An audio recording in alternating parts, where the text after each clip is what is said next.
The frost had crept over the world like an unwelcome intruder, its icy tendrils encasing everything in a crystalline glaze. Trees stood like frozen sentinels, their branches bare and brittle, while the ground was covered with a thick carpet of snow that muffled even the faintest sounds. A biting wind howled through the narrow streets, sending shivers through anyone unfortunate enough to be outside. In the shadows of a forgotten alley, huddled against the unyielding stone of a brick wall, sat a woman with a child cradled in her arms. Her clothes were thin and tattered, barely enough to shield her from the unrelenting cold. The child, no older than 3, whimpered softly, his cheeks flushed red from the chill. The woman's arms were wrapped tightly around him, her body serving as the only barrier between him and the merciless weather. Her face was pale, her lips cracked, and her eyes carried the heavy weight of despair. The streets around them were empty, save for the occasional hurried passerby, bundled in layers and preoccupied with their own survival. None paused to notice the woman or her child. The city was large and indifferent, a sprawling labyrinth where lives intersected briefly before diverging forever. Here, kindness was a rarity, and survival often came at the cost of compassion. As the evening descended, the temperature plummeted further. The woman felt her strength waning, her body trembling with exhaustion and cold. She had spent the day searching for food, her pleas for help met with averted gazes and murmured excuses. Now, as night fell, she realized with growing dread that she had nothing left to offer her child. She pressed her lips to his forehead, murmuring words of comfort that she didn't believe, her voice cracking with emotion. A distant sound caught her attention, a rhythmic crunching of boots against snow. She lifted her head, her gaze searching the gloom. A figure emerged from the haze of falling snow, his silhouette tall and broad-shouldered. He moved with purpose, his long coat billowing in the wind, and his breath visible in the frigid air. For a moment, the woman hesitated. She had learned to be wary of strangers, especially those who walked alone at night. But desperation outweighed caution. Summoning the last vestiges of her courage, she called out, her voice weak and trembling. "Please, help us." The man stopped abruptly, his head turning in her direction. He hesitated, as though considering whether to respond. Then, with deliberate steps, he approached, his boots crunching loudly against the snow. As he drew nearer, the woman could see his face, strong, weathered features softened by a pair of kind eyes. "What happened here?" he asked, his voice deep but gentle, as if aware of her fragility. We have nowhere to go," she said, her words tumbling out in a desperate rush. "My son. He hasn't eaten, and it's so cold." The man knelt beside her, his presence both calming and commanding. He studied the child, who clung to his mother with a feeble grip, his small body shivering uncontrollably. The man reached out, hesitated, then gently touched the boy's cheek. His hand was warm, a stark contrast to the icy world around them. "Stay here," he said firmly. "I'll be back." Before the woman could respond, he rose and disappeared into the swirling snow. She watched him go, her heart torn between hope and fear. She had heard too many empty promises, endured too many acts of neglect, to trust easily. But there had been something in his voice, a sincerity that made her want to believe. Minutes passed, each one stretching into eternity. The woman's doubts began to creep in. Perhaps he wasn't coming back. Perhaps he had simply said what he thought she wanted to hear before moving on, like so many others. She tightened her hold on her child, her body shaking not just from the cold but from the weight of her helplessness. Then, suddenly, he returned. His arms were laden with items, a thick blanket, a steaming thermos, and a small bag that exuded the tantalizing aroma of warm food. He knelt beside her once more, draping the blanket over her shoulders and tucking it around the child. "This should help," he said, unscrewing the lid of the thermos. He poured a small amount of the liquid into the cap, revealing rich, hot soup. Carefully, he held it out to the woman. "Drink this. It'll warm you up." She hesitated only for a moment before taking the cap, her hands trembling so violently that a few drops spilled onto the snow. She sipped cautiously, the warmth spreading through her body like a soothing balm. Tears welled in her eyes, not just from the relief of warmth but from the overwhelming kindness of this stranger. "Thank you," she whispered, her voice choked with emotion. The man nodded, his expression unreadable. He opened the bag, revealing a loaf of bread and more containers of soup.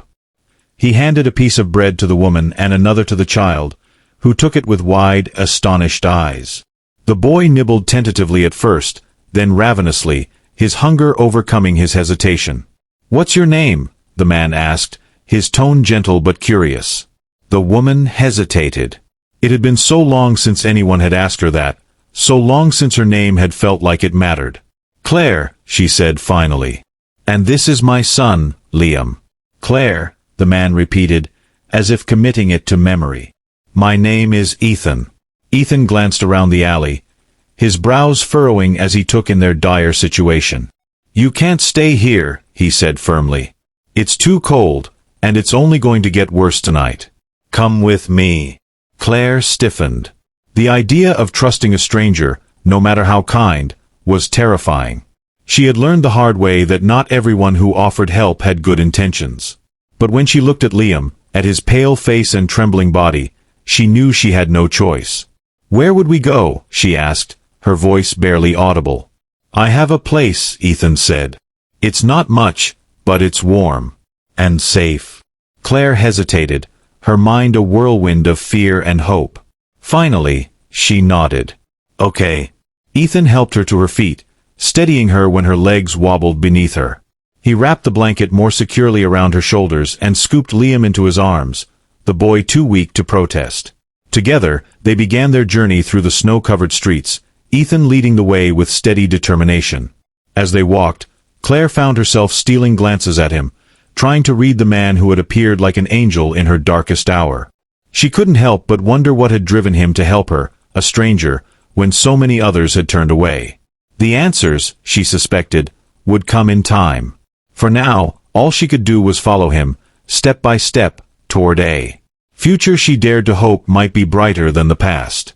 As they made their way through the icy streets, Claire focused on placing one foot in front of the other, her body fueled only by the faint ember of hope Ethan had sparked.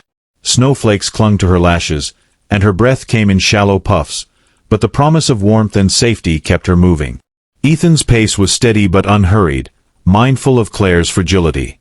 He carried Liam with an ease that suggested he was accustomed to hard work, his broad shoulders cutting a path through the biting wind. Every so often, he glanced over his shoulder to check on her, his eyes filled with quiet concern. Finally, after what felt like an eternity, they reached a modest building at the edge of a narrow lane. It was unassuming, with weathered brickwork and a small wooden door. A faint glow seeped from the windows, a beacon of warmth in the frozen night. Ethan shifted Liam gently in his arms and fished a key from his pocket. The door creaked as it swung open, releasing a burst of warm air scented with wood smoke.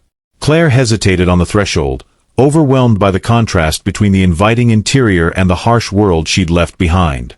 "Come in," Ethan urged softly, stepping aside to let her pass.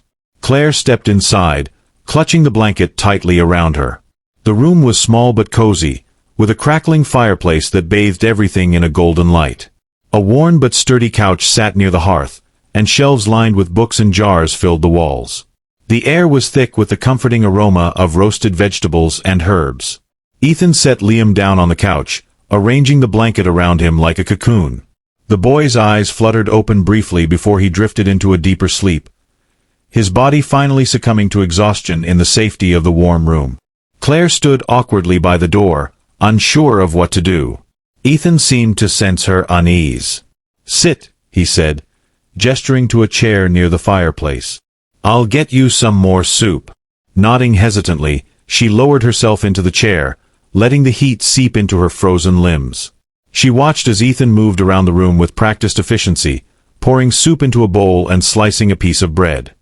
He brought it to her, setting it on a small table within reach. "Eat," he said, his voice gentle but firm. Claire didn't need to be told twice. She picked up the bowl, the warmth of it a comfort in her hands, and took a cautious sip. The rich, savory flavor brought tears to her eyes. She hadn't realized just how hungry she was until that moment. Ethan sat across from her, his hands wrapped around a mug of tea. He studied her quietly, his gaze thoughtful but not intrusive. "You're not from around here, are you?" he asked after a long silence. "No," Claire admitted, setting the bowl down. "We came here a few months ago, looking for work. But things didn't go as planned." Ethan nodded, as though her story was all too familiar. "Where's the boy's father?" Claire's shoulders tensed. She looked down at her hands, her voice barely above a whisper. "Gone." Ethan didn't press her for details, sensing the weight of the pain she carried. Instead, he leaned back in his chair, his expression contemplative. "It's not easy, starting over. Especially in a place like this." "No," Claire agreed, her voice tinged with bitterness. "It's not." Silence settled between them, broken only by the crackle of the fire. For the first time in months, Claire felt a flicker of something she hadn't dared to hope for: safety. She glanced over at Liam, who was sleeping soundly, his small face peaceful in the firelight. "Why did you help us?" she asked suddenly, her voice tinged with curiosity and disbelief. Ethan didn't answer right away. He stared into the fire, his jaw tightening as if he were wrestling with something deep inside. Finally he spoke, his tone low and measured. "Because someone once helped me when I needed it most." Claire tilted her head, intrigued. "What happened?" Ethan's gaze remained fixed on the flames. "I was a kid, not much older than your boy. My mom and I were on the streets after my dad left. It was the dead of winter, just like tonight. We were starving, freezing. I thought we wouldn't make it." He paused, his fingers tightening around the mug. "Then this man showed up. He didn't say much, just gave us food and a place to stay for the night.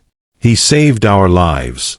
I never saw him again, but I've never forgotten what he did for us." Claire listened intently, her heart aching at the parallels between their stories. "So you're paying it forward," she said softly.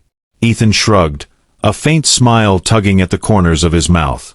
"Something like that." The conversation lulled again, but the silence this time was less heavy, more comfortable. Claire finished her soup, feeling warmth return to her body and a faint glimmer of hope take root in her heart. Over the next few hours, Ethan showed her the small but functional space he called home. There was a kitchenette with well-stocked cupboards, a modest bedroom he insisted she and Liam use, and a small storage room filled with blankets and supplies. It was clear he lived simply, but everything about the space radiated care and thoughtfulness. As the night wore on, Claire found herself relaxing in Ethan's presence. His quiet kindness and unassuming demeanor put her at ease in a way she hadn't felt in years. For the first time in a long time, she allowed herself to believe that things might get better. The wind howled outside, battering against the windows with relentless force. Yet inside Ethan's modest home, the fire burned steadily, casting flickering shadows on the walls. Claire lay on the bed in the small bedroom, her son curled against her, his breathing soft and steady. For the first time in weeks, she didn't dread the night. The warmth of the room, the full feeling in her stomach, and the kindness of the stranger in the next room gave her a fragile sense of peace. Still, sleep didn't come easily. Her mind raced with questions about Ethan. Why did he live alone? What had happened to him after that kind stranger had saved him? And why, in a world where so many turned away, had he chosen to help her and Liam? The answers seemed to linger just out of reach, buried behind his quiet demeanor. Morning came gently, with pale sunlight filtering through the frost-covered window. The room was quiet except for the crackling of the fire, which Ethan must have stoked early. Claire sat up, careful not to disturb Liam, and wrapped herself in the blanket Ethan had given her. She stepped out into the main room, where Ethan was already awake, sitting at the table with a mug of coffee. He looked up as she entered. "Morning," he said simply. "Good morning," she replied, her voice still husky with sleep. "Thank you for everything. I don't know how to repay you." Ethan waved off her words. "You don't need to repay me. Just focus on getting back on your feet." Claire hesitated, unsure how to respond. She didn't want to take his generosity for granted, but she also had no idea what her next step would be. Before she could voice her thoughts, Liam's small voice interrupted them. "Mommy," he called from the bedroom, his tone groggy. Claire turned quickly and went to him. "I'm here, sweetheart," she said, kneeling beside the bed and brushing his hair back. "Are you feeling okay?" Liam nodded, though his cheeks still had a slight flush. "I'm hungry." The simplicity of his request broke Claire's heart. For so long, hunger had been an ache they both endured in silence, too painful to speak of aloud. But now, here in this warm, safe place, Liam's words felt like a small victory. Ethan had overheard and was already moving to the kitchen. "I've got some eggs and bread," he called out. "It's not fancy, but it'll fill you up." Claire helped Liam out of bed and guided him to the table. He climbed onto a chair, his small frame still swaddled in the blanket. Ethan placed a plate in front of him, a simple meal of scrambled eggs and toast, and set another plate down for Claire. "Eat up," he said with a faint smile. Claire's gratitude was unspoken but palpable as she and Liam ate. The food wasn't just nourishment, it was a reminder that they weren't alone, at least for now. After breakfast, Ethan stepped outside, saying he needed to check on something. Claire watched him leave, her curiosity growing. She busied herself cleaning up the dishes, her hands grateful for the simple task. Liam sat by the fire, playing quietly with a wooden block Ethan had given him. When Ethan returned, his face was flushed from the cold, and he carried a small bag. "I thought we'd need a few more supplies," he said, setting the bag on the counter. "You'll stay for now, won't you? Until you figure out what's next." Claire hesitated. The offer was more than she had dared to hope for, but it also filled her with uncertainty. "I don't want to impose," she said finally. "You're not imposing," Ethan said firmly. "I've been where you are. I know how hard it is to get back on your feet. Stay as long as you need to." His words were genuine, but Claire couldn't shake the nagging fear that accepting help might make her vulnerable. Still, she knew she had no better option. "Okay," she said softly. "Thank you." Days turned into weeks, and slowly, Claire began to rebuild. Ethan was a quiet but steady presence, never pressing her for details about her past but always ready to offer support. He found small ways to help, like teaching her how to mend clothes or showing her where to find work at the local market. Liam grew stronger, his cheeks regaining their healthy color, and he began to smile more often, a sight that filled Claire's heart with hope. Ethan's home became a refuge, but it also held its mysteries. Claire noticed the way he sometimes retreated into himself, his expression shadowed by thoughts he didn't share. He rarely spoke about his own past, and when Claire tried to ask, he would deflect with a shrug or a vague answer. One evening, as they sat by the fire, Claire decided to press him gently. "Ethan," she began, "why do you live out here alone?" He was silent for a moment, staring into the flames. "I guess I'm used to it," he said finally. "After my mom passed, I didn't have much family left. This place is quiet. Simple. It suits me." "I'm sorry about your mother," Claire said softly. "She must have been an incredible woman." "She was," Ethan said, his voice tinged with both pride and sadness. "She worked herself to the bone to keep us alive. Everything I am, I owe to her." Claire nodded, sensing that there was more to the story but knowing better than to push. She understood the pain of loss all too well. As the weeks passed, the bond between Claire and Ethan deepened. They fell into an easy rhythm, their days filled with quiet tasks and their evenings spent sharing stories by the fire. For the first time in years, Claire felt a glimmer of stability, a sense that maybe, just maybe, there was a future worth hoping for. But life, as Claire knew all too well, was rarely so simple. Shadows lingered on the horizon, and the fragile peace they had found was about to be tested in ways neither of them could have foreseen. The peace of their small world was disrupted one cold morning when Ethan stepped outside to gather firewood. Claire was inside, tidying up while Liam played with a handful of small stones he had arranged into a makeshift game. The sunlight was weak, barely piercing the gray clouds overhead, and the air carried a sharp bite that hinted at an approaching storm. Ethan's sharp knock on the door startled Claire. She opened it to find him standing there, his expression tense. In his hand was a folded slip of paper, slightly crumpled as if it had been stuffed hastily into the mailbox outside. "Mail," he said simply, handing it to her. Claire frowned, her stomach tightening with unease. She hadn't received mail in months, not since the eviction notice that had sent her and Liam spiraling into homelessness. Her name wasn't even associated with Ethan's address, so who would send anything here? She unfolded the paper with trembling fingers. It wasn't a letter but a crudely printed flyer. The bold text at the top made her heart drop. Missing. Mother and child. Reward offered. Beneath it was a blurry photo of her and Liam, taken months ago in another city. The sight of her own face staring back at her felt surreal and terrifying. She scanned the flyer, her pulse quickening as she read the details. It didn't mention who had posted it, but the implication was clear. Someone was looking for her, and offering money to find her. Ethan watched her carefully, his brow furrowed. "What's this about?" he asked, his voice calm but laced with concern. Claire struggled to form words, her mind racing. It's him," she whispered, her voice barely audible. "Liam's father. He's looking for us." Ethan's jaw tightened. He didn't press her for more information, but his gaze was steady, silently encouraging her to explain. Claire took a shaky breath, sinking into a chair as she clutched the flyer.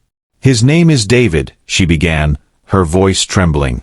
"We were together for a while, back when things were better. At first, he seemed kind, charming even. But after Liam was born, everything changed. He became controlling, angry. He didn't want me working, didn't want me going out without his permission. And if I ever stood up to him..." She trailed off, her fingers brushing over a faint scar on her wrist. Ethan's face darkened, his fists clenching at his sides. "One night, it got bad. Really bad," Claire continued, her voice breaking. "I knew if I didn't leave, he'd hurt Liam, too. So I took what little money I could find, grabbed Liam, and ran. I thought we were safe. I thought he'd given up trying to find us." Ethan crouched in front of her, his eyes locking onto hers. "You're safe here," he said firmly. "I won't let anyone hurt you or Liam." His words were like a lifeline, but Claire's fear was too deep to be easily quelled. "He's dangerous, Ethan. If he knows we're here."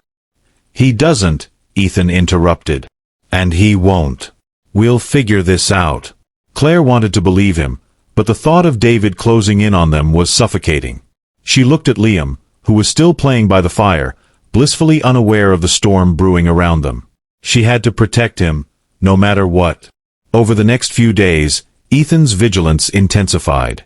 He began patrolling the area around the house, keeping an eye out for anything unusual. He taught Claire how to secure the doors and windows more effectively, and even showed her a hidden storage space in the pantry where she and Liam could hide if necessary. Despite his calm exterior, Claire could sense the tension in him. She knew he was as determined as she was to keep Liam safe, but the weight of the situation hung heavy over them both. Their quiet sanctuary no longer felt untouchable.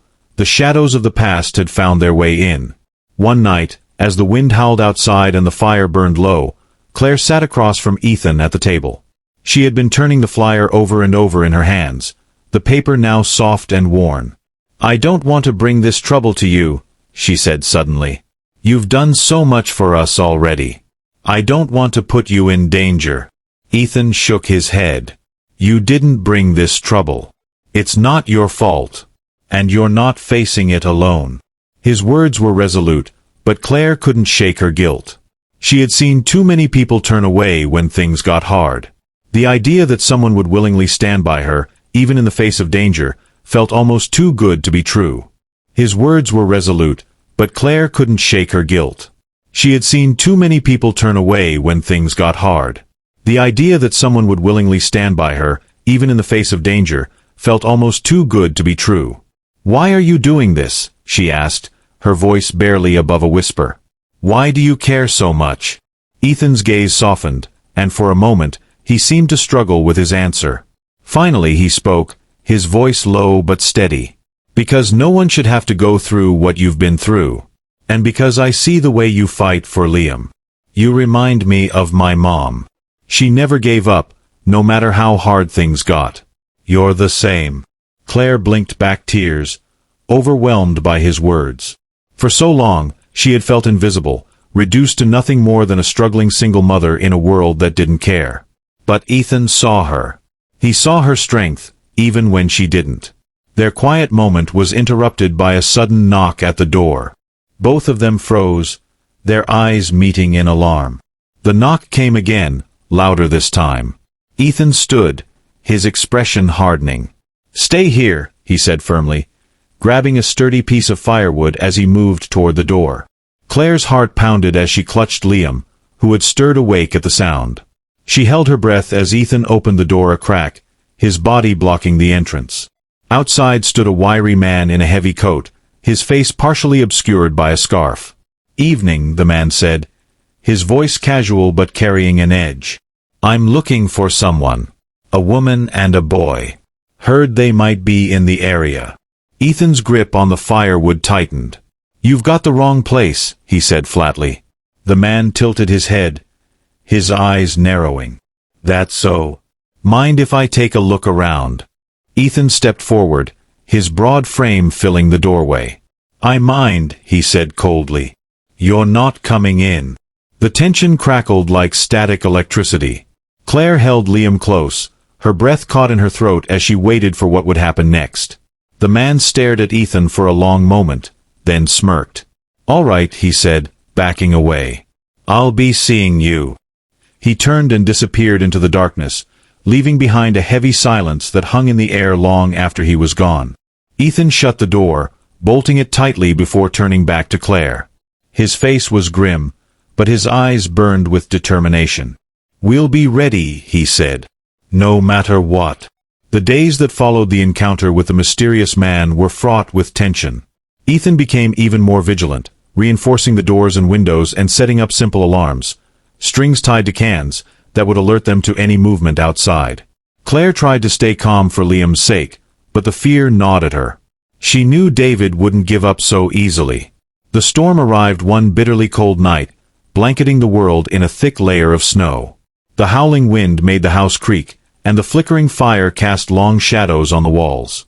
Claire sat by the window, her arms wrapped around Liam as he dozed off in her lap. Ethan paced the room, his eyes flicking toward the door every few minutes. It was close to midnight when the first sound came, a faint crunch of boots on snow.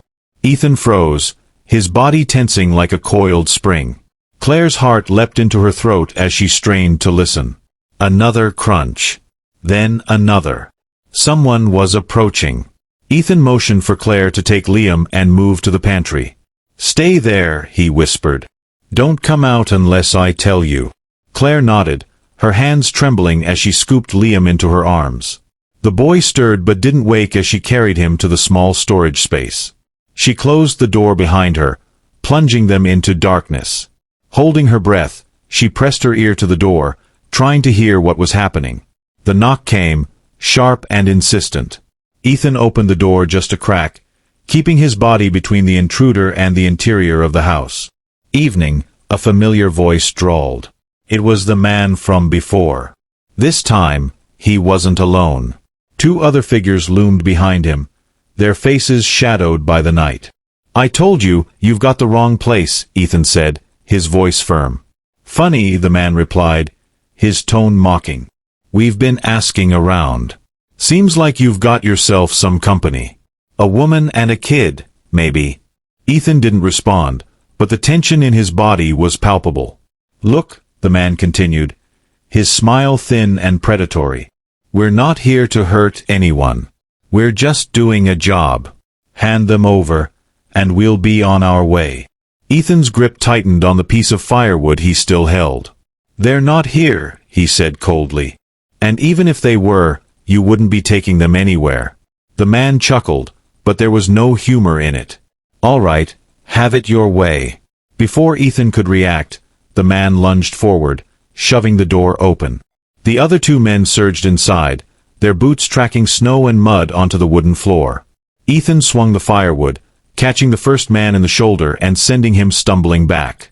The second man lunged at him, and they grappled, the small room suddenly a chaotic battleground. In the pantry, Claire clutched Liam tightly, her heart pounding. She could hear the sounds of the struggle, the crash of furniture, the grunts of exertion, and the heavy thud of bodies hitting the floor. She wanted to scream, to run to Ethan's aid, but she knew her first priority was keeping Liam safe. The fight seemed to stretch on forever, but finally, the sounds began to die down. Claire held her breath, straining to hear what was happening. The pantry door creaked open, and she flinched, shielding Liam with her body. "It's me," Ethan said, his voice hoarse but steady. Claire turned to see him standing there, his face bruised and his knuckles bloody. Behind him, the intruders lay unconscious on the floor, their bodies limp and motionless. "They won't bother us again," Ethan said grimly. Claire stepped out of the pantry, her legs shaky. "Are you okay?" she asked, her voice thick with emotion. "I'll be fine," Ethan replied. "But we can't stay here. Not anymore." By dawn, they were on the move. Ethan had packed a few essentials into a bag, and they left the house behind, trudging through the snow-covered landscape. He led them to an old truck parked on a secluded path. The vehicle was battered but functional, its bed loaded with supplies Ethan had apparently been gathering in preparation for this moment. "Where will we go?" Claire asked as she settled Liam into the passenger seat, wrapping him in a thick blanket. "Somewhere far," Ethan said simply. "A place where he won't find you." The journey was long and arduous, the snow making the roads treacherous. But Ethan was determined, and his quiet confidence reassured Claire. She didn't know where they were headed, but for the first time in a long time, she felt a glimmer of hope. Days later, they arrived at a small town nestled in the mountains. It was a place of winding streets, cozy cottages, and friendly faces, a stark contrast to the cold indifference of the city they had left behind. Ethan had a contact there, an old friend who welcomed them with open arms and offered them a place to stay. In the weeks that followed, Claire began to rebuild her life. She found work at a local cafe, while Liam thrived in the warmth and safety of their new home. Ethan remained a steady presence, helping them settle in and ensuring their safety.